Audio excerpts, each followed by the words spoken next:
Bom dia, boa tarde, boa noite, pessoal do canal do YouTube.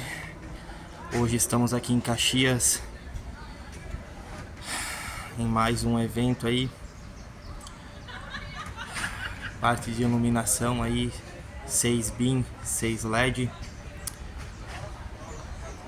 gerador, parte de side nos dois lados, painel. Vamos descer aí, vamos mostrar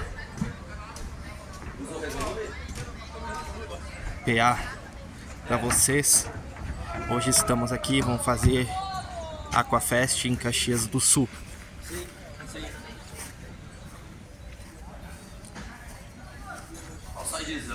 Caralho.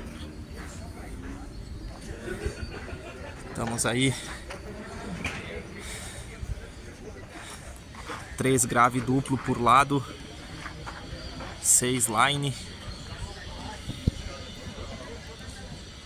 da RS, piazão top aí,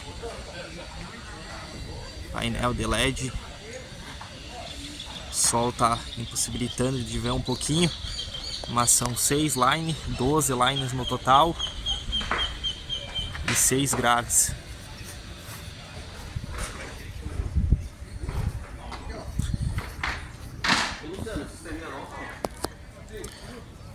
Parte de amplificador é tudo Tiger, nos graves Tiger 12K e nas altas o Tiger 6K.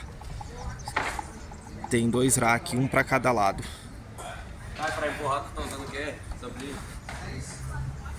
Parte de mesa X32. Isso aí. Sidezão.